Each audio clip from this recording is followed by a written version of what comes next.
नमो तस्य भगवतो अरहतो सम्मा संबुद्धस्स। मैं उन सम्यक संबुद्ध को नमन करना चाहता हूँ जिन्होंने अपनी समस्त इंद्रियों पर पूर्ण ध्यान नियंत्रण स्थापित करके अपने चित्त कलेशों का अंत कर दिया और काम, क्रोध, लोभ, द्वेष, इच्छा, राग इत्यादि को अपने चित्त से निकाल बाहर कर अपने चित्त को परिशुद्ध किया। मनोपुभंगमा धम्मा मनोसेट्ठा मनोमय मनसा चे पदुठेन भासति वा करोति वा तत्तो नंग दुःखमनवेति चक्कंग भवतो पदं अकोचि मंगवति मंगतिनि मंगासि यचतं उपनयन्ते वेरंते सन पसमते। उसने मुझे दाता, उसने मुझे मारा, उसने मुझे जीत लिया, उसने मेरा सब कुछ लूट लिया। जो ऐसे मन में बनाए रखते हैं उनका वेद कभी साथ नहीं। जय भीम। नमो साथियों सावधान, जो सच बता चुका हूँ उसको साबित करने जा रहा हूँ। जो ऑडियो आपने सुना, उस ऑडियो को सुनने के बाद जब वो ऑडियो समाज में वायरल हो गया, लोगों में चर्चाएं होने लगी, तब जो है धम्मभूमि के चीवरधारी लोग उन्होंने सोशल मीडिया को इंगेज किया, हायर किया, पैसे दिए उनको, और पैसे देकर जो है अपने पक्ष में जो है एक वीडियो रिकॉर्ड करवाया। मैं भिखुनी निर्मल धम्मभूमि हरियाणा से पलवल। और जो वीडियो वायरल हुआ है, मैंने भी 1-2 दिन पहले वीडियो सुना है। ये वीडियो सुनने के बाद मुझे बड़ी हैरानी हुई कि ये वीडियो मेरे नाम से वायरल किया जा रहा है। न तो ये जो बातें प्रचारित की जाती है, दूषित प्रचार किया जा रहा है, ये मेरी कोई भी बात नहीं है। आप खुद जांच कर सकते हैं, क्योंकि अगर अंधभक्ति का चश्मा लगा हुआ है तो जांच मुश्किल है।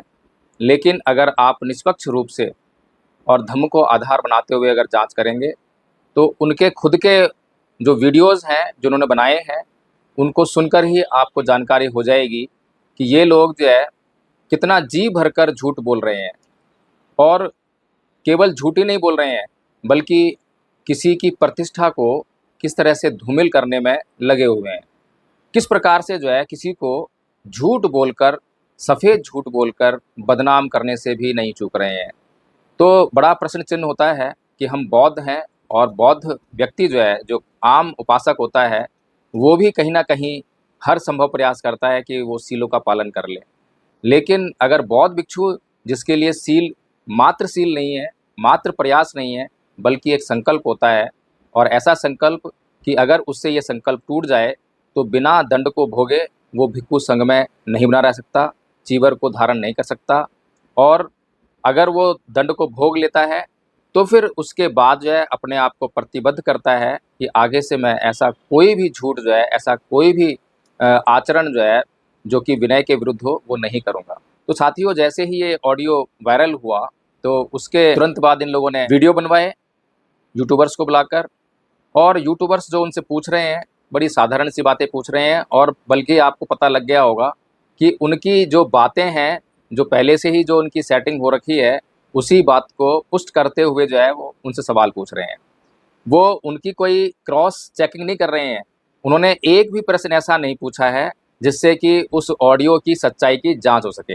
वो खुद से बोल रहे हैं कि ये ऑडियो जो है झूठा है, इस झूठे ऑडियो पर आप क्या कहना चाहेंगे। अब बताइए, आपने पहले ही अगर ये घोषित कर दिया है कि ये ऑडियो झूठा है और इस झूठे ऑडियो पर आप क्या कहना चाहेंगे, तो फिर आपकी जो पत्रकारिता है उस पर जो है संदेह तो उत्पन्न हो ही जा सकता है। इस दुनिया में बहुत सारे अंधभक्त हैं। इस दुनिया में जो है इस्लाम के अंधभक्त भी हैं, ईसाइयों के अंधभक्त भी हैं, और हिंदुओं के अंधभक्त भी हैं। इसी प्रकार से बौद्ध अंधभक्त भी हैं। अगर किसी इस्लाम को मानने वाले व्यक्ति जो कि ये कहता है कि सब कुछ खुदा ने बनाया है, और हम भी उसकी हाँ में हाँ मिला दें कि हाँ भाई ये बात ठीक है कि सब कुछ अल्लाह ने बनाया है, खुदा ने बनाया है, तो वो खुश हो जाएगा और हमारी उससे जो है दोस्ती हो जाएगी। इसी प्रकार से कोई ईसाई धर्म का मानने वाला जो ये कहे कि सब कुछ गॉड ने बनाया है, तो हम भी ये कह दें कि हाँ भाई सब कुछ गॉड ने बनाया है। हम क्रॉस क्वेश्चन ना करें, हम उसकी जांच ना करें, हम उसको कुछ बताने का प्रयास ना करें, केवल उसकी हाँ में हाँ मिलाएं, तो ये काम जो है दुनिया का सबसे आसान काम है। और इसी प्रकार का काम जो है इस देश में, इस दुनिया में होता रहा है। साथियों, इसी प्रकार से जो है बौद्ध अंधभक्त जो हैं वो भी वही सुनना चाहते हैं जो उन्हें पसंद है। वो सुनना चाहते हैं कि जिस व्यक्ति के भीतर हमने इतनी अगाध श्रद्धा व्यक्त की, तो वो व्यक्ति गलत नहीं हो सकता, ये उनका विश्वास है। अब इस विश्वास को वो पुष्ट करना चाहते हैं, इस विश्वास के खिलाफ कुछ भी सुनना नहीं चाहते हैं। इसीलिए जब ऐसे पैसे देकर जब वीडियो बनवाए जाते हैं, तो जो भी उसमें दिखाया जाता है उस पर वो बिना जांच करे यकीन कर लेते हैं। तो साथियों, आज हम जो है उस ऑडियो की जो है जांच कैसे करी जाए, कैसे पता लगे कि वो सही है या गलत है, और धम्मभूमि क्या कार्य कर रही है जो कि समाज के हित में है, और कितना उपयोगी कार्य कर रही है, इस बात की जो है हम जांच करेंगे। साथियों, सबसे पहली बात कि जैसे ही वो ऑडियो वायरल हुआ, तो उस ऑडियो के वायरल होने के बाद ये इल्ज़ाम लगाया गया कि ये ऑडियो जो है AI जनरेटेड है। बेटा जो भी बात हुई है ना, ये बात अपने तक ही राज के बच्चे ना माँ जी, मैं ध्यान रखूंगा, ऐसी कोई बात नहीं, बस मेरे मन में थी माँ जी, मेरे पे रहा नहीं गया, मेरे पे देखा को ठीक नहीं है तेरा गया। मन। हाँ ठीक है, देख मेरा आगे बता दी तो ये बहुत ही अच्छी बात रही, और वो आगे बताओगे तो लोग देखो चुप होके सुनेंगे और हंस के उड़ाओगे।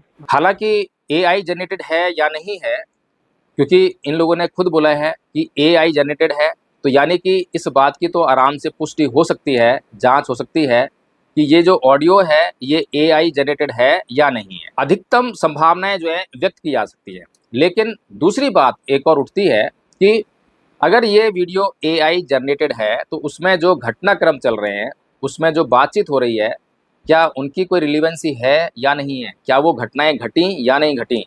जैसे कि आदरणीय निर्मला जी हॉस्पिटल जाने की बात कर रही हैं, किसी भिक्खू को साथ में ले जाने की बात कर रही हैं, कोई लड़का जो उनके अड़ोस पड़ोस में है वो उनको छोड़ कर आया, ये बातें कर रही हैं, हैदराबाद में जाने की बातें कर रही हैं।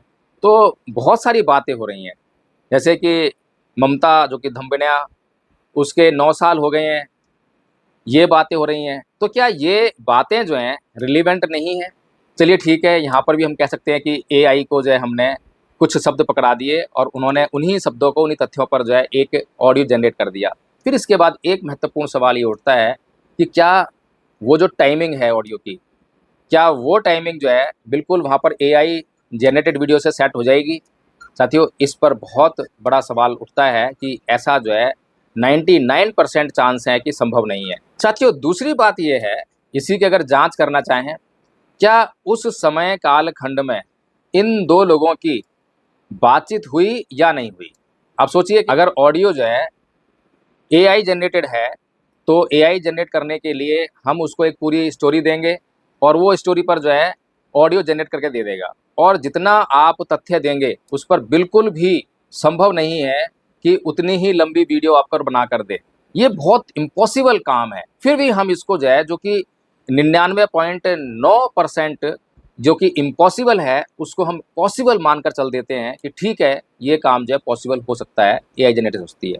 लेकिन अगर कॉल रिकॉर्ड जो कि CDR होती है, कॉल रिकॉर्ड डिटेल, अगर उसमें जो है दोनों की बातचीत हुई पाई जाती है, तब क्या कहेंगे?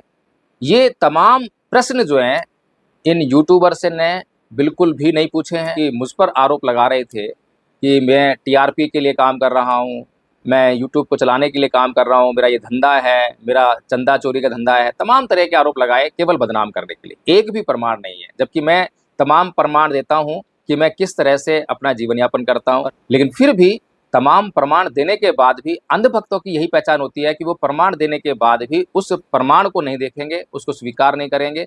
लेकिन जिस बात पर उनका विश्वास आ गया है, जहाँ पे श्रद्धा अंधश्रद्धा बन के आ गई है, तो उस पर जो है उनको कोई प्रमाण नहीं चाहिए, कोई सबूत नहीं चाहिए, कोई प्रश्न नहीं चाहिए, केवल उस पर एक विश्वास चाहिए।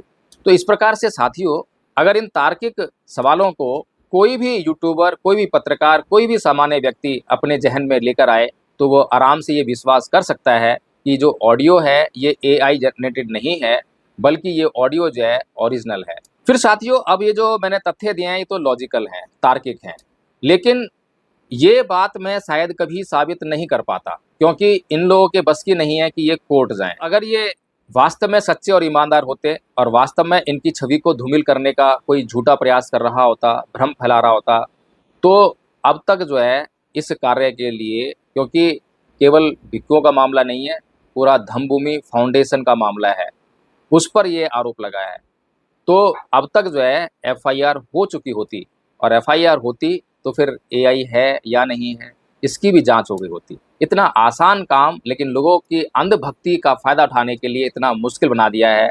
लोग जो हैं ये सोचने में लग गए हैं कि भाई ये एडवोकेट जय भीम प्रकाश इनकी बुराई क्यों कर रहा है, इनकी आलोचना क्यों कर रहा है, जरूर इसका कोई निजी स्वार्थ होगा। जो सामान्य बातें हैं कोई भी ये बातें सोचेगा कि भाई ये क्यों आलोचना कर रहा है, लेकिन धम्पत संघ के लोग और जो मेरे वीडियोस देखते हैं उन लोगों को अच्छी तरह से पता होगा कि मैं कितनी गहराई में जाकर किसी भी बात की जड़ में जाकर उस समस्या की जड़ में जाकर उसका समाधान निकालकर समाज सामने प्रस्तुत करता हूँ।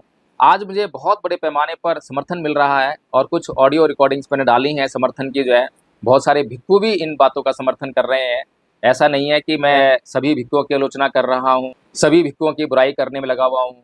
साथियों, वो भिक्खु जो समाज को हानि पहुँचा रहे हैं केवल ऐसे ही भिक्खुओं के बारे में जो है वीडियो बनाए जाते हैं, अन्य के बारे में नहीं। तो अब एक और बात समझने वाली है, बहुत ही आश्चर्यजनक, अगर ये लोग कोर्ट जाते, एफआईआर दर्ज होती तो भी जो है उसमें झूठ का झूठ और सच का सच साबित हो जाता। लेकिन ये लोग जो है कोर्ट नहीं गए हैं, कोई एफआईआर दर्ज नहीं हुई है। इसके बाद जो है मेरे पास इस बात की टेक्निकल पुष्टि करने के लिए कोई चारा नहीं था, लेकिन क्योंकि प्रकृति जो है वो न्याय जरूर करती है, प्रकृति जो है कुछ ना कुछ ऐसा करवाती है जिससे कि झूठ जो है अंततः झूठ साबित हो और सच जो है सबके सामने आ जाए।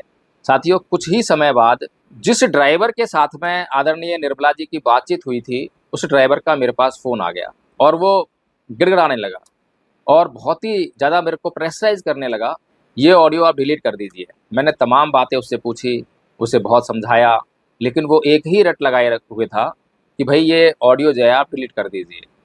मैं यही कह रहा हूँ सर, जो आपने ऑडियो वायरल की है प्लीज उसे डिलीट कर दीजिए सर। हाँ, तो लेकिन मेरे सुनो। ऊपर इतना प्रेशर आ रहा है कि मैं किसी को वो जो बिल्कुल जवाब नहीं दे पा जो रहा जो हूँ। प्रेशर दे रहा है ना वो मुझे बता दो, उसका ऑडियो रिकॉर्ड करके मुझे दे दो। यहाँ तो साथियों, अगर ये उनकी बात ना हुई होती और उसी ड्राइवर से बात ना हुई होती और ये एआई जनरेटेड होता तो क्या उस ड्राइवर का मेरे पास फ़ोन आता? साथियों, उस ड्राइवर का मेरे पास फ़ोन आना एक टेक्निकल समस्या को सॉल्व करता है, जो कि मैंने कहा था कि एफआईआर होती तो शायद वहाँ पर जो है इसकी फॉरेंसिक जांच होती और सारा झूठ का झूठ और सच का सच साबित हो जाता। लेकिन वो वहाँ पर उनका खाली जो है झूठ बोलकर निकल जाना उनका बचाव कर देता है। तो लेकिन यहाँ पर जो है एक और टेक्निकल पॉइंट हमें मिल जाता है कि अगर ये जो ड्राइवर है मुझसे ये कह रहा है, अब ये मेरे पास ओरिजिनल ऑडियो आ गई है, यानी कि मेरे फ़ोन में जो है ओरिजिनल रिकॉर्ड है, उसकी ओरिजिनल साउंड है, अब इसकी जो है आप फॉरेंसिक जांच कराइए, 100% जो है उसकी आवाज़ मिल जाएगी।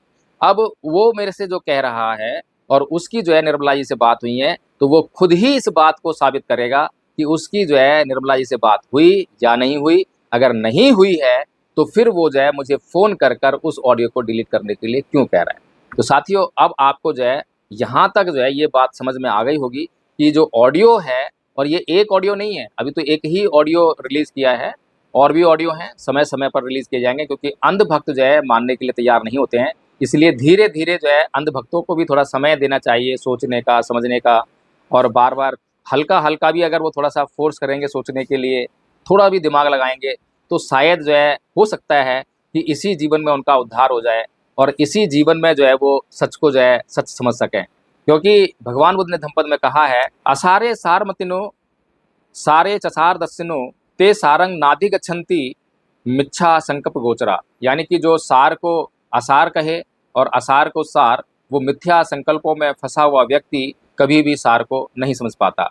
इसीलिए क्योंकि जब अंधभक्त बन जाता है कोई व्यक्ति तो उसको सच सच दिखाई नहीं देता और झूठ झूठ दिखाई नहीं देता, सच झूठ दिखाई देता है और झूठ को वो सच मानकर व्यवहार करने लगता है। जैसे कि हिंदू, मुसलमान, ईसाई, अगर इनसे हम कहें कि नहीं ये सृष्टि अल्लाह ने नहीं बनाई है, ईश्वर ने नहीं बनाई है, तो उसको कभी यकीन नहीं करेंगे। ऐसा ही हाल जो है आज बौद्धों का हो रहा है और मैं प्रयास कर रहा हूँ कि किसी भी तरीके से जो है बौद्धों की ये समस्या हल की जाए। अगर जो लोग अंधभक्त बन गए हैं उनकी समस्या हल नहीं हो सकती है, कोई बात नहीं, आने वाले जो लोग हैं, कम से कम जो अभी अंधभक्त नहीं हैं, जिन लोगों को ये लोग अंधभक्त बनाने का प्रयास कर रहे हैं, कम से कम उन लोगों को बचाया जा सके। और धम्पद संघ जो है इस कार्य में बहुत तेज गति से कार्य कर रहा है और धम्पद संघ में साफ साफ निर्देश दिया जाता है कि किसी भी व्यक्ति के प्रति आसक्त नहीं होना है, चाहे वो संस्थापक हो, चाहे वो संघनायक हो, चाहे कोई आपका घनिष्ठ मित्र ही क्यों ना हो। जैसे ही उसके भीतर कोई कमी नज़र आती है, तुरंत आपको प्रस्ताव लाकर या उसको बताना है उसके कल्याण के लिए, क्योंकि अगर आपने उसके भीतर कोई बुराई है, गलती है, उसको छुपा लिया तो आप उसके दुश्मन हैं। क्योंकि भगवान बुद्ध एक बात और कहते हैं कि जो व्यक्ति आपके दोष दिखाता है वो तो आपको छुपे हुए खजाने को दिखाने वाला साबित होता है। लेकिन यहाँ पर तो अंधभक्त जो हैं, अगर उनकी हमने कुछ आलोचना की है, कुछ बातें बताई हैं, तो वो भर भर कर गालियाँ देने में लगे हुए हैं। अब सवाल खड़ा होता है कि आखिर धम्मभूमि जो है ऐसा क्या सिखा रही है जिससे कि लोग जो है लगातार वहाँ पर बहुत जल्दी जुड़ जाते हैं। तो एक ऑडियो हमें मिला जिसमें कि जम्मू कश्मीर के एक व्यक्ति हैं दर्शन थापा जी, वो ये कह रहे हैं कि भंते जी बहुत अच्छी देशना देते हैं, और साथ में एक खुलासा और उनके मुंह से हो जाता है। अब ये लोग जो है सारी जो बातें कर रहे हैं अनजाने में कर रहे हैं, इन्हें पता नहीं है कि ये क्या बोल रहे हैं। तो वो जो है अच्छी देशना किस तरह की होती है, अच्छी देशना किसे कहते हैं, क्योंकि भगवान बुद्ध ने कलामों को समझाते हुए कहा था कि किसी भी बात को इसलिए मत मानो कि कोई व्यक्ति कह रहा है, बहुत सारे व्यक्ति कह रहे हैं, कोई बुद्धिमान व्यक्ति कह रहा है, कहीं किताब में लिखी है, कोई ईश्वर कह रहा है, कोई गुरु कह रहा है। हर बात को जो है अपनी बुद्धि की कसौटी पर जो है खड़ा उतारिए, सुबह अपने विवेक से जांचिए कि कहीं वो आपको हानि करने वाला तो नहीं है, कहीं दूसरों को हानि करने वाला तो नहीं है, कहीं किसी बात को आप इसलिए तो नहीं मान रहे हैं कि आपको अच्छी लग रही है, सुंदर दिख रही है। कोई भी बात जो आपको अच्छी लगे, सुंदर चीज़ दिखाई दे, इसलिए वो अच्छी नहीं आती है। ये भगवान बुद्ध का संदेश है कलामों को। लेकिन बौद्ध लोग जो हैं कलामों के संदेश से बहुत दूर हैं। और सबसे बड़ी बात क्या है कि ये जो भिक्खु लोग हैं, ये मैं सभी की बात नहीं कर रहा हूँ, लेकिन जिन भिक्खुओं का ध्यान केवल लोगों का धन लूटने में होता है, तो वे हमेशा आपको जो है दो देशनाएं जरूर देंगे, दो बातों पर। पहला है श्रद्धा, कि भिक्खुओं के प्रति, धम्म के प्रति श्रद्धावान होइए, और एक अच्छा उपासक, क्योंकि धम्मभूमि ने भी जो है एक अच्छा उपासक बनने की जो चर्या है उस पर आचार संहिता जरूर लिख डाली। अपने लिए विनय पिटक नहीं लिखा, अपने लिए कोई विनय नहीं बनाया, कोई रूल नहीं है, कोई नियम नहीं है। धम्मभूमि अगर ये साबित कर दे कि उसने कोई अपने संचालन के लिए, आपस में व्यवहार के लिए नियम बनाए हैं, तो मैं फिर भी उनके प्रति कुछ कृतज्ञ हो जाऊंगा। लेकिन कुछ भी नहीं है, क्योंकि मैं खुद जो है 3 साल दिन रात वहाँ लगा कर आया हूँ। कोई नियम नहीं है, बिना नियम के चलती है। और दूसरी देशना जो होती है वो बड़ी महत्वपूर्ण विषय पर होती है, वो है दान। ये 2 विषय बहुत महत्वपूर्ण होते हैं। इसके अलावा जो है कुछ कथा कहानियाँ सुनाई जाती हैं बहुत ही अच्छे अच्छे लहजे में, तो उसी का प्रभाव जो है ये हमारे दर्शन थापा जी हैं, ये इन पर पढ़ा, और ये कहते हैं कि भंते जी बहुत अच्छी देशना करते हैं। लेकिन भंते जी देशना अच्छी करते हैं क्योंकि अच्छा स्टाइल है बोलने का। मान्यवर साहब कांसीराम जी एक बात कहा करते थे कि जितना अच्छा वक्ता होगा, जितना अच्छा भाषण देने वाला होगा, उतनी ही उसकी ऊंची बोली लगेगी। तो ये बात यहाँ पर साबित होती है कि जितना अच्छा भंते जी देशना करते हैं, तो उतना ही ज़्यादा लोग जो है उनकी तरफ आकर्षित होते हैं और उतना ही उनको दान मिलता है। तो दर्शन थापा जी जो है एक गलती कर गए, और वो ये कह गए उस ऑडियो में, समय बदल गया है और भिक्षुओं को भी जो है परिवार रखना चाहिए, बीवी बच्चे रखने चाहिए। तो क्या करना चाहिए? जितना मैं जानता हूँ ना बनते करुणाशील राहुल को, इतना कोई भी नहीं जानता है। और जितना कैडर बढ़िया ये देता है ना करुणाशील, मैंने पूरा देश घूमा है, पूरा देश घूमा है। आप उनके साथ आप कब तक रहे हैं? मैं रहा, उनके साथ नहीं रहा हूँ मैं, लेकिन जानता हूँ मैं उनको। जी। और आदरणीय जी, मैं आपको बताना चाहूंगा कि आदरणीय वकील साहब जो हैं, एडवोकेट जेपी प्रकाश जी, उनके साथ में काम भी किए हैं। हाँ, उनके साथ काम भी किए हैं, बाकायदा उनके बहुत करीब रहे हैं। जब उन्हें ये मालूम पड़ा कि ये तो गिरस्थ हैं, जबकि एक भिक्षु का जो बनते होते हैं वो उन्हें परिवार में रहना ही नहीं चाहिए। क्यों नहीं रहना चाहिए? नया नया नया कुछ बनाओ ना, एक नई सोच बनाओ ना। एक वो पुरानी रूढ़िवादी एक बनते जो है वो बनते होना चाहिए, और शादीशुदा होना चाहिए, बाल बच्चे भी उसके होने चाहिए। से जिस ब्राह्मण बाल से मुकाबला कर रहे हैं, तो अब सोच लीजिए कि जो कलामों को जो बात भगवान वो बता रहे हैं, जहाँ पर कितनी महत्वपूर्ण हो जाती है कि बौद्ध लोग जो हैं उनको धम्म से कोई लेना देना नहीं है, उनको केवल बहुत प्यारी प्यारी आवाज में भंते जी जो है देशना कर रहे हैं, बहुत मधुर बोल रहे हैं, बहुत अच्छा बोल रहे हैं, मेरे कानों को बहुत अच्छा लग रहा है, मेरी आंखों को बहुत अच्छा लग रहा है। केवल ये चीज़ों पर आकर आप जो है श्रद्धावान होते हैं, तो आप खुद सोचिए कि इसको श्रद्धा कहें या अंधश्रद्धा कहें। इसके बाद साथियों, धम्मभूमि के अंधभक्त खुद ही स्वीकार करते हैं कि धम्मभूमि जो है अंधभक्त बनाती है, अंधभक्त पैदा करती है। और ये कोई मामूली व्यक्ति नहीं कह रहा है कि कोई धम्मभूमि का कोई सामान्य सदस्य कह रहा हो, कोई ऐसे ही उपासक कह रहा हो। ये धम्मभूमि का बहुत प्रचार करने वाले उनके गायक शशि भूषण का कथन है, खुद सुनिए। तो ये बताओ, अब आपको यही काम रहा है, अब मैं कहूँ कि ना करो तो नहीं करोगे? मेरा तो एक ही काम है कि भारत में जो धम्म प्रचार रुका हुआ है ना, इन नकली हाँ। और पाखंडी बौद्धिकों की वजह से उनको जो है बेनकाब करना, ये काम अच्छी बात है। आप करिए भाई साहब। कोई एक मैं यही आदमी ऐसा पूछ रहा था ना, मैं कहा आप ना, हमें असली नकली से फर्क नहीं पड़ता, हमें तो काम से फर्क पड़ता है, बस काम होना चाहिए। और बताओ। अच्छा, असली नकली से फर्क नहीं पड़ता? ना असली नकली से कोई फर्क नहीं पड़ता। पक्की बात है ये? बिल्कुल पक्की बात है। अच्छा, नकली खाना खा लोगे? और नकली खा रहे हैं, और चाहे पनीर नकली, सारे दूध नकली, सब कुछ नकली, यही खा रहे हैं। यहाँ कौन सी भैंस बन रही है हमारे? तो आपको मालूम पड़ जाए कि ये नकली है, फिर भी खा लोगे उसको? पता है हमें। भैंस है, दूध है नहीं, तो पनीर कहाँ से आ रहा है? नकली है, जहर है, खाना पड़ रहा है। अच्छा, पता है। अच्छा, और आपके पास अगर ऑप्शन हो असली खाने का, फिर भी नकली खाओगे? फिर भी नकली खाएंगे। अच्छा, मतलब असली का ऑप्शन हो तब भी नकली खाओगे? अब तो आदत पड़ गई ना नकली की। अच्छा, मतलब कह सकते हैं कि अब जो है ब्राह्मणवाद की आदत पड़ गई है, इसलिए बुद्धिज्म से मतलब नहीं रह गया। बिल्कुल ना, ऐसी बात नहीं है। धर्म वही तो बात हो गई। बुद्धिज्म तो नकली की बात करते ही नहीं है। अब नकली असली की बात कर रहे हो, साफ रहने दो। लेकिन सही को सही नहीं कहना है और गलत को गलत नहीं कहना। वकील साहब, किसी को कोई नुकसान नहीं हो रहा, सबके अपने बंधे हुए आदमी हैं, समझे? बंधे हुए मतलब? देखिए, बंधे हुए का मतलब है जिसका जो आदमी है वो उसी के साथ है, चाहे वो अच्छा हो या खराब हो। जो आदमी आपके है ना, आप कितने ही खराब हो, मैं उनसे कितने भी आपको वो प्रूफ दे लूं उनको कि नहीं जी जय भीम प्रकाश तो ऐसे हैं, ऐसे नहीं, वो आपके हैं तो आपके ही रहेंगे। ऐसा कैसे हो जाएगा? मतलब ही नहीं, हमारे संग में तो होता ही नहीं है। ऐसे ही है, क्या बात कर रहे हो वकील साहब? आप किसी से बात तो करके देखो। जब ऐसे मतलब बस आपने कह दी मान लो, ऐसे कैसे मान लूंगा मैं? वकील साहब, जब मैं आपको ये नहीं कह रहा हूँ कि आप मेरी बात मान लो, तो फिर मैं आपकी कैसे मान लूँ? ऐसे जांच करो, जांच करके मालूम पड़ेगा। ऐसे ही है जो हम कह रहे हैं। मतलब आप ऐसे ही कर रहे हो कि आप जिससे बंध गए हो बस वहीं रहना चाहते हो, ये कह रहे हो आप? अब ये तो आप समझ ही गए कि धम्मभूमि जो है क्या कर रही है। धम्मभूमि किस प्रकार से अंधभक्त तैयार करती है और किस प्रकार से अंधभक्त जो है खुद ही स्वीकार कर रहे हैं कि हाँ जी मैं भी अंधभक्त हूँ। और हर किसी के अपने जुड़े हुए लोग होते हैं जो उसके अलावा किसी और के पास नहीं जाते हैं। ये कथन जो है मेरा नहीं है, ये कथन जो है धम्मभूमि के ही गायक साहब का है।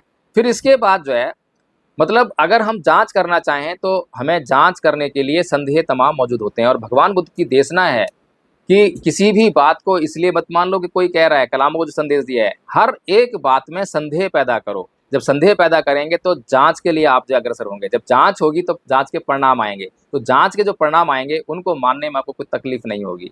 लेकिन बात तो वही है कि जब अंधभक्ति सवार हो जाए, अंधश्रद्धा सवार हो जाए, फिर कुछ दिखाई नहीं देता। तो इसीलिए जो है अब धम्मभूमि का एक और स्ट्रॉन्ग पिलर जो बहुत सालों से जो है धम्मभूमि हाथ में खड़ा हुआ है और यस यस यस बॉस, जो कुछ भी हो रहा हो, कभी भी जो है अगर गलत हो रहा है तो आंखें बंद, आंखें खुलती नहीं है फिर जब। और धम्मभूमि की तारीफें करने में सबसे आगे। अभी आपने जो एक ऑडियो सुना होगा 41 मिनट का, तो ये साहब जो है क्या कह रहे हैं ये आप खुद सुन लीजिए।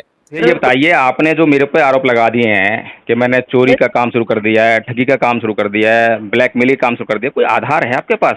और मैं आधार लेके बात कर रहा हूँ तो उसको तो आप इनकार कर रहे हो। आप जो है ये तुम्हारे पास ये कौन सा धम्म आपने सीखा है और कौन सा धम्म सिखा रहे हो आप? जो है यही सीखा धम्मभूमि से?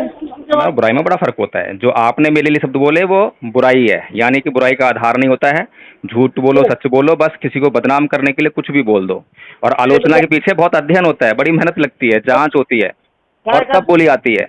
इसीलिए जो मैंने एक एक बात बोली है ना, आपने अब तक एक बात नहीं बताई है मेरी, जो है कि मैंने वो आलोचना की थी और वो गलत थी, आधारहीन थी, उसमें कोई जांच नहीं थी, उसमें कोई अध्ययन नहीं था। आपने बताई मेरे को एक बात भी, और मैं आपको बता रहा हूँ, मैं प्रमाण दे के बता रहा हूँ, आधार से बता रहा हूँ। हैं जी? नहीं, आप कुछ नहीं पूछते हो और बहुत कुछ पूछते हो, प्रॉब्लम तो यही है। आपने मुझसे पूछ नहीं दिया अथॉरिटी क्या है? हाँ तो अथॉरिटी क्या हो? तुमको कौन हो तुम धर्म के मामले में? तो कोई देखो आदरणीय जी, मैंने MA स्टडी करी है बुद्धिस्ट स्टडी से, दिल्ली यूनिवर्सिटी से। तो मैंने जब MA पास किया है बुद्धिस्ट स्टडी से, तो उसका क्या करूंगा मैं? एमए बुद्धिस्ट हॉस्टल का मतलब बुद्धिस्ट होना नहीं है, कौन बता रहा था तुम्हें? हाँ, ये तो बात आपने ठीक कही है। नहीं तो चीवर पहन लेने का मतलब भी तो बौद्ध भिक्षु नहीं होता ना, ये तो मैंने समझाया है। आपने ठीक कहा है ना कि एमए कर लिया तो एमए तो दुनिया कर रही है, पीएचडी कर रही है दुनिया, जो है दुनिया थोड़ा बौद्धिस्ट बन गई है। तुम क्या कर रहे ऐसे ही जो है दुनिया जो है जो चीवर पहन लेती है, क्या वो बौद्ध भिक्षु बन जाता है? मेरी बात सुनो, आपने बिल्कुल सही उदाहरण दिया है। चीवर की बात करके चीवर की बात करो। पहना है तुम चीवर? हैं जी? चीवर पहना है तुमने कभी? बिल्कुल, महानतम भिक्षु करुणाशील जी के सानिध्य में ही मैंने अलीगढ़ में आपके सामने 10 दिन तक पहना था। तो फिर क्या हो गया? 10 दिन आपको याद हुआ नहीं हुआ? हाँ तो 10 दिन हो गए तो क्या हो गया? बहुत लोगों ने अरे पहना है। आपने तो अभी कहा था कि पहना है कभी चीवर, मैंने जवाब उसका दिया है। कब मना कर रहा हूँ? हैं? मैं कब मना कर रहा हूँ? नहीं पहना, पहना तो अच्छी बात है। नहीं तो तो अभी तो आपने मुझ पे ये प्रश्न चिन्ह लगाया था कि कभी पहना है, मैं तो उसका जवाब दिया खाली। मैं तो अच्छी बात कह रहा हूँ, साधु बात कह खैर, रहा हूँ। मैं देश के लिए सबसे बड़ा काम किया है कि अभी तक जो कोई भी चीवर पहन के और अपने आप को भिक्षु घोषित कर देता था, तो अब जो है समाज को ये पता लगने लगा है कि जो चीवर पहन लेता है वही बौद्ध भिक्षु नहीं होता है। ये काम कम है क्या? चीवर तो छोड़ो, तो आप कुछ क्या कर पाओगे? करोगे भिक्षुओं का, इतने हजारों लाखों भिक्षु, क्या करोगे आप? क्या करेंगे? अब देखिए, मैं तो एक वो हूँ ना, बंटी जी एक कहानी सुनाते थे ना, वो चिड़िया वाली जो है कि जंगल में आग लग गई और चिड़िया की चोंच से जो है वो पानी भर भर के डाल रही थी और बंदर उस पर हंस रहे थे। तो मैं तो चिड़िया की चोंच हूँ, मैं तो भाग से काम करते हो। अब हो सकता है कि वो चिड़िया की जो चोंच है बाकियों में कुछ मतलब जो है उनके दिलों में आग लगा दे और जंगल की आग बुझ जाए। जान लिया है मैंने कि सही काम हो रहा है, चाहे मेरा पूरा जीवन लग जाए। हम तो कहे अगर आपका इससे काम जीवन चलता है तो उससे जीवन चलाइए, लेकिन मैं तो कह रहा हूँ ना, मेरे पास ज्यादा वक्त है ना आपके मुझे लगता है कि कम से कम मेरा जीवन जो है ना आपके घर से तो नहीं चलता होगा, आप पढ़े ना धम्मू के किसी व्यक्ति घर से चलता होगा। चाहे मैं दुनिया में कहीं से भी कैसे भी मांग के खाता हूँ, लेकिन आप लोगों से तो नहीं मांगता हूँ मैं। आप बता रहे हो चंद्रकीर्ति भंते जी को के खिलाफ आपने बनाई, करुणाशील जी के खिलाफ बताई। हाँ, और किसी का कुछ नहीं हुआ। नहीं, मैं ये नहीं कह रहा कि हुआ नहीं हुआ। हाँ, जो ये तो प्रभाव अब आएगा नहीं आएगा ये तो समय के हाथ में रहता है। हाँ। आप प्रयास कर रहे हैं। हाँ, ये हो सकता है कि इनके जो अंधभक्त हैं वो मेरे खिलाफ खड़े हैं, तो वो तो मुझे पहले ही पता है। जब मैंने अपना काम शुरू करा मुझे पहले ही मालूम था कि इस देश में बहुत बड़ी संख्या यानी कि 99% लोग जो है मेरे खिलाफ खड़े हो सकते हैं। हो सकता है कि मैं अकेला हूँ, हो सकता है कि कहीं पर ये भीड़ मुझे मार भी दे। ये सब जानकर मैं तब ये काम करने निकला हूँ। तो ऐसा काम करो जयप्रकाश जी, जो कम से कम आप भी ठीक रहो, ऐसे काम में ज्यादा नहीं, वो तो कॉम्प्रोमाइज वाला बात हो, वो तो मैनेज करने वाली बात होगी। आप भी ठीक रहो, मैं भी ठीक रहूँ, तुम भी सही, मैं भी सही, ऐसा कैसे हो जाएगा? अगर बाबा साहब ने सोच लिया होता कि भाई ये वाला धर्म भी सही है, ये वाला धर्म सही है, तो वो जो है सब धर्मों को अपना लेते, बात खत्म हो जाती। बीआरएस ले लिया उन्होंने। कब लिया बीआरएस? 14 में ये लिया और था, 14 में लिया था। 14 में लिया है। और चीवर कब लिया था? ये लिया था, पहले लिया था ये जो हाँ। साहब का निर्माण हुआ था, निर्माण हुआ था। अच्छा, तो ये विनय में है कि मतलब कोई भी भिक्षु जो है अपनी आजीविका के लिए कुछ साधन अपना सकता है? अब चर्चा कर लेंगे, बिना तो कर लेंगे। नहीं नहीं, मैं चर्चा कर तो रहा हूँ आपसे। अरे मुझे अभी तो ये तो आपने बहुत गजब की जानकारी दे दी, मुझे पता ही नहीं था इस बात के बारे में कि 14 में जो इन्होंने सेवानिवृत्ति ली है और पहले अपने आप को सेटल कर लिया अच्छी तरह से सब तरफ से, जो है जब जाके चीवर लिया है कि हाँ मुझे कोई दिक्कत नहीं होने वाली है, अब मैं बाहर भी रहूंगा तो खुश सुख से रहूंगा, कोई देगा तो ठीक है, नहीं देगा तो भी मतलब जो है मैं अपना काम चलाता रहूंगा। ठीक है, तो अपनी बात कह लियो। हाँ, तो मैंने वहाँ से रिजाइन कर दिया। अच्छा, वेरी गुड। रिजाइन करने के बाद वो तभी से भिक्षु ही है, हैं? तब से लेके अब तक इसी काम में लगे। श्रामणेर जो है क्या साल रहे वो? सामनेर तो ये दिल्ली में दीक्षा लेने से सामने रहे थे। नहीं, मुझे बताया कि श्रामणेर कितने साल रहे? श्रामणेर का मतलब समझते हैं आप क्या होता है? सभ्यता होने से पहले। नहीं, श्रामणेर का मतलब समझते हैं क्या होता है? अरे भाई, इस पर भी चर्चा कर लूंगा, पहले एक बात है तो मेरी पूरी तो जान दो। जी जी जी, बताएं बताएं। और उसके बाद अब तक वो चीवर में रह करके इस काम को लग रहे हैं। हाँ, ये तो हम देख रहे हैं। दूसरा, इस दौरान न तो उनके पास कोई चल अचल संपत्ति है, न कोई धन संग्रह है, न उनके नाम पर कोई ऐसी प्रॉपर्टी है। ठीक है। और ठीक है। और यदि कोई बात आपको लगता है तो उसको कहा जा सकता है, बातचीत पूछी जा सकती है। अब जयप्रकाश भाई, आप मैं बैठा हूँ यहाँ, मुझे बुला लो, मैं आ जाऊंगा आपके पास चल करके। तो ये साहब कह रहे हैं कि भंते जी ने चीवर यानी कि उनकी उपसंपदा हुई 2007 में और वीआरएस ले रहे हैं 2014 में। अब बताइए, ये 2007 से लेकर और 2014 तक जो है ये नौकरी कर रहे हैं। अब बताइए, नौकरी करने वाले की उपसंपदा कैसे हो सकती है? जिसने उपसंपदा की, या तो उसने पूछा नहीं, जांच नहीं की और इनसे रुपए लिए और उपसंपदा कर दी, ऐसा सुनने में आया है, जो कि अब साबित भी हो रहा है कि भाई रुपए लेकर ही उपसंपदा की थी, और रुपए लेकर अगर उपसंपदा ना की होती तो हर प्रकार से जो है विनय की जांच की होती, आचरण की जांच की होती, धम्म का कितना ज्ञान अर्जित किया है उसकी जांच की होती, तब जाकर जो है उपसंपदा होती। और एक व्यक्ति जो है उपसंपदा नहीं कर सकता, कम से कम 10 भिक्खु जो है उपसंपदा करने वाले होने चाहिए। तो अब बात यहीं पर खत्म नहीं होती है, अब बात यहाँ से शुरू होती है कि चलिए जिस भिक्खु ने उनकी उपसंपदा करी उसने कर दी, चाहे रुपए लेकर करी चाहे कैसे भी करी। क्या इन्होंने जो है उस भिक्खु से ये अपनी नौकरी करने की बात छुपा ली कि इन्होंने जो है ये नौकरी पर नहीं है, बिल्कुल स्वतंत्र हो गए हैं, किसी बंधन में नहीं है।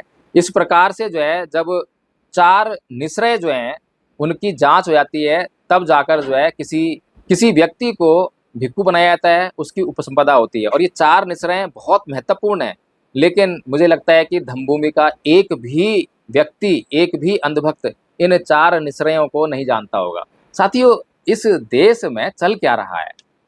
कोई बौद्ध विरासत को बचाने के लिए दान की मांग करता है और कोई बौद्ध विरासत को बनाने के लिए दान की मांग करता है। लेकिन भगवान बुद्ध ने बौद्ध भिक्षुओं की कौन सी विरासत की बात कही है? अंतिम समय में आनंद जो है भगवान बुद्ध से उत्तराधिकारी घोषित करने की बात करते हैं। तो भगवान बुद्ध आनंद को कहते हैं कि आनंद, धम्म का कोई उत्तराधिकारी नहीं होता, धम्म का धम्म ही उत्तराधिकारी होता है। धम्म को जो धारण करेगा वो उसका उत्तराधिकारी है, धम्म का जो आचरण करेगा वो उसका उत्तराधिकारी है। धम्म सनातन है, धम्म सार्वजनीन है, धम्म सर्वकालिक है, धम्म सार्वभौमिक है, धम्म हर जगह मौजूद है, बस केवल आचरण करने की जरूरत है। जो धम्म का आचरण करे वही उसका मालिक हो जाता है। और ये एक ऐसी संपत्ति है जिसका कोई एक व्यक्ति मालिक नहीं हो सकता, बल्कि जितने लोग आचरण करेंगे वो सब के सब उसके मालिक हो जाते हैं और सबको बराबर फायदा मिलता है। लेकिन समस्या ये है कि आखिर ये बौद्ध भिक्खु उस असली विरासत की बात छोड़कर, धम्म की विरासत की बात छोड़कर, इन नकली विरासतों, ईंट पत्थरों की विरासतों, जो भगवान बुद्ध का अनित्यता का सिद्धांत है कि नथिंग इज परमानेंट, यहाँ पर कुछ भी परमानेंट नहीं है। भगवान बुद्ध कहते हैं कि अनिच्चावत संखारा उपादवय धम्मिनो। तो भगवान बुद्ध क्या कहना चाह रहे हैं? भगवान बुद्ध कहना चाह रहे हैं कि सब कुछ जो है बदल रहा है और जो उत्पन्न हुआ है वो नष्ट भी होगा। लेकिन ये लोग, कभी विनाचार्य है, कभी सुमित्रतन, कभी चंद्रकीर्ति, कभी करुणाशील जी, ये लोग जो हैं कभी तो बोध गया की विरासत को बचाने का आंदोलन करते हैं, और जब वहाँ से मामला ना सेट बने, वहाँ से कुछ कहासुनी हो जाए, तो फिर जो है अपनी कोई विरासत बनाने की बात करते हैं, उसके लिए ज़मीन खरीदने की बात करते हैं। उसके लिए जो है ऐलान कर रहे थे कि यहाँ के लोगों ने 50 लाख रुपया दान कर दिया है एक ही बार कहने पर, और इतनी बड़ी भूमि हमने जो है खरीद ली है। और सबसे बड़ा ताज्जुब की बात, भगवान बुद्ध के विनय में संपत्ति रखने पर बिल्कुल रोक है। 10वां सील कहता है, जात रूप रजत पटिगहा वीरमणि सिक्खा पतंग समाधियामी। मैं सोना चांदी किसी भी संपत्ति का स्वामित्व अपने पास नहीं रखूंगा। अब बताइए क्या करें? अब कैसे समझाएं लोगों को धम्म? कैसे बताएं कि धम्म क्या है और अधम्म क्या है? बाबा साहेब अपने किताब में जो है बहुत जिक्र करते हैं धम्म क्या है, अधम्म क्या है, और जो भिक्खु बनता है उसके पास क्या संपत्ति हो सकती है, क्या नहीं सकती है, तमाम बातें। लेकिन प्रॉब्लम ये है कि हमें अच्छा लगता है। साथियों, मैं लगातार कहता रहा हूँ कि किसी भी बात को केवल इसलिए मत मानो कि कोई मंच पर आकर आपके मन के मुताबिक बात बोल रहा है। वो गाना है ना कि जो तुम्हें पसंद हो वो बात कहेंगे, दिन को अगर तुम रात कहो तो रात कहेंगे। तो ये गाना जो है अंध भक्तों के ऊपर बिल्कुल सटीक बैठता है।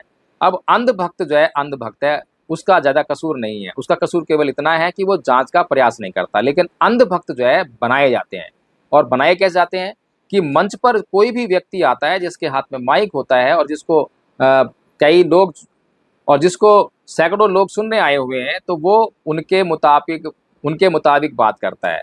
यानी कि जो अगर उन्हें शेरो शायरी पसंद है तो शेरो शायरी सुनाएगा। आपने कई लोगों को सुना होगा, और आप लोग जो हैं कई ऐसे लोगों के फैन भी हैं कि जो शेरो शायरी करते हैं या मरने मारने की बात करते हैं, या फिर बहुत सुंदर सुंदर इमोशनल टच करके जो है आपसे बात करेंगे, बहुत इमोशनल होकर बात करेंगे, आपका हृदय परिवर्तन हो जाएगा। लेकिन वही बात कि भगवान बुद्ध ने कलामों को क्या कहा है और बाबा साहेब ने क्या कहा है, मैं लगातार ये बातें करता रहा हूँ कि बाबा साहेब ने कभी भी वो बात नहीं कही, वो काम नहीं किया जो समाज को पसंद हो। समाज की पसंद और नापसंद पर बाबा साहेब कभी नहीं गए, लेकिन समाज को किस बात की ज़रूरत है और किस काम की ज़रूरत है, इस बात का बाबा साहेब ने बहुत ख्याल रखा और हमेशा वही काम किया, वही बातें बोली जो समाज को पसंद है, जिसकी समाज को ज़रूरत है। तो साथियों, इसलिए इस वीडियो के माध्यम से मैं केवल इतना ही कहना चाहता हूँ कि आप जो है जागरूक बनिए। अगर वास्तव में आपने बौद्ध धर्म को स्वीकार किया है तो बौद्ध धर्म में जो आर्य अष्टांगिक मार्ग है उसमें 7वां अंग है सम्मा सती। सम्मा सती यानी कि हर पल आपको जागरूक रहने के लिए निर्देश देता है। आप इस क्षण में क्या कर रहे हैं, किस विकार से ग्रस्त हो गए हैं, किस आसक्ति में फंस गए हैं, इन सब की आपको जो है जांच हर पल करते रहने चाहिए। अगर आप ऐसा करेंगे तो धम्म जो है आप खुद धारण करेंगे, खुद उसका लाभ उठाएंगे और इस प्रकार से धम्म जो है और लोगों में भी फैलेगा। पूरी दुनिया में धर्म फैल सकता है। लेकिन बड़ा ताज्जुब है कि 2007 से धम्मभूमि की स्थापना हुई, लेकिन एक भी बौद्ध बनाने में कामयाब नहीं हुई है। हालांकि आपको जो है बहुत बड़े बड़े दावे किए जा सकते हैं कि हमने इतने बौद्ध बना दिए, इतने लोग चीवर बना दिया, लेकिन एक भी बौद्ध नहीं है। मैं इस बात की गारंटी ले रहा हूँ, क्योंकि जो इनके मुख्य लोग हैं उनको हमने फेसबुक पर गालियाँ देते हुए सुना है। अगर वो बौद्ध हैं तो क्या एक बौद्ध व्यक्ति गाली देता है? जिन लोगों को गाली देना पसंद है वो हाँ कर सकते हैं, क्योंकि उनको गाली देना पसंद है, उनको हिंसा करना पसंद है, वो इसी से जो है हर समस्या का सोल्यूशन करना जानते हैं। लेकिन भगवान बुद्ध ने साफ साफ कहा है कि ना ही वेरेन वेराणी समंत कुदाचनंग अवेरन च समंती ऐस धमो सनंतनो, कि वैर से कभी वैर शांत नहीं होता, अवैर से ही वैर शांत होता है। तो इसलिए मैं कुछ भी बोल रहा हूँ, हालांकि मेरी भाषा कितनी सभ्य है आप सभी जानते हैं। मैंने या धम्मपद संघ के किसी भी आचार्य ने, किसी सदस्य ने अभी तक किसी भी ऐसे असभ्य बातों का, अपशब्दों का कोई भी जवाब जो है अपशब्दों में नहीं दिया है। मैं गारंटी लेता हूँ और आप खुद इसकी जांच कर सकते हैं। तो साथियों, धम्म का प्रचार कौन कर रहा है और धम्म के नाम पर कौन लोगों को लूट रहा है, अभी तक जो है करोड़ों रुपया धम्मभूमि खर्च कर चुकी है, लेकिन एक भी बौद्ध नहीं मिला है। और धम्मपद संघ कुछ 1 लाख रुपए खर्च किए हैं 3 साल में, और 3 साल में 315 प्लस लोगों को जो है धम्म सिखाया है। और जब आप उनके मुंह से धम्म सुनेंगे और उनके आचरण को देखेंगे तो आपको पता लगेगा कि किस प्रकार से धम्म का जो है प्रचार प्रसार किया जा रहा है।